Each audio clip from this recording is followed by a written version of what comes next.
My name is Wendy Patrick, and we're going to talk about what to do when you have a crush on a coworker.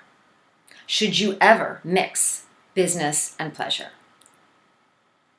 Working people spend a significant portion of their lives at work. Naturally, as people spend time together, professional relationships often become personal. The question is not whether such relationships are likely to develop. They are. But how they will impact the parties involved as well as the workplace itself. Workplace romance. Is this a recipe for scandal or success? From drama to distraction, workplace romance comes with both risks and rewards.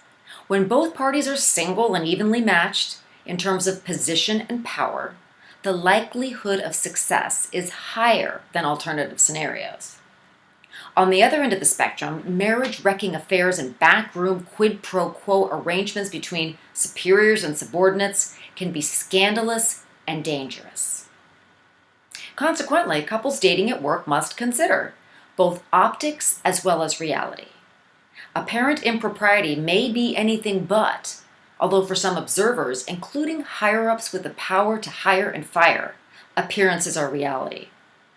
An appreciation of this common assumption often fuels stealth dating in many workplaces, even in the absence of an express prohibition of dating at work.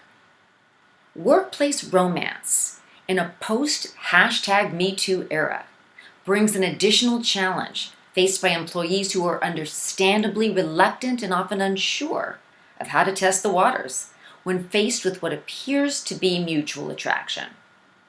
With neither prospective partner wanting to be accused of being presumptuous, such relationships often move very slowly, which is probably a positive development in the grand scheme of things. What about the downsides? What factors predict whether a workplace romance will turn into a story of scandal or success? Research has some answers. The link between professional paramours and job performance. Some employers discourage workplace romance because of the belief that it will cause disruption and distraction on the clock.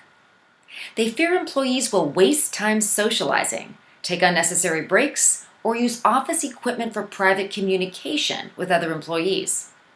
But what impact does dating at work really have on job performance? Well, research has looked at the interaction between workplace relationships, performance, and well-being. And when they do that, they come up with different types of results depending on the nature of the relationship between the employees. Research on workplace romance suggests that it can be both destructive and constructive with respect to employee performance and behavior.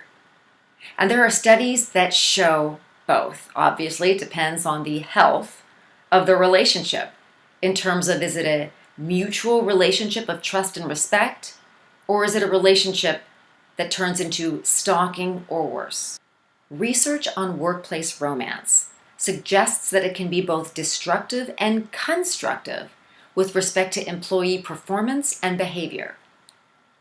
Now, on the destructive side, it could potentially result in disapproval or even hostility from managers and peers, as well as declining employee performance and productivity. Now, we can think of other undesirable effects as well. Those include litigation and potential ethical issues. But there is a bright side. Existing literature also suggests that romance in the workplace can have a positive impact on commitment, well-being, and even employee performance. Perhaps due to its somewhat taboo connotation, particularly within some types of professional environments, romance on the clock has not been subjected to extensive empirical review.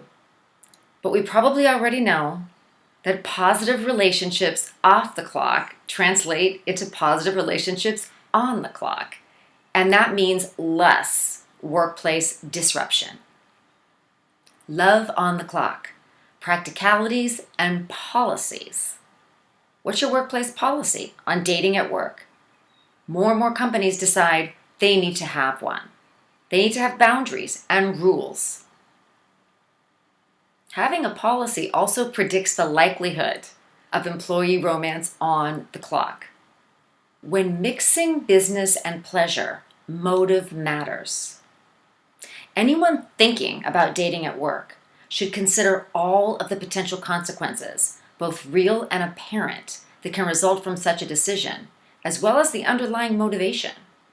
No one wants his or her impulsive moves at a work-related party Friday night to be the subject of discussion around the water cooler Monday morning. For people who spend a majority of their day in the workplace, promoting an environment of peace and productivity requires a thoughtful balance of professional and personal interests. Above all else, in today's world, have a policy that governs whether or not your employees are permitted to engage in romance on the clock.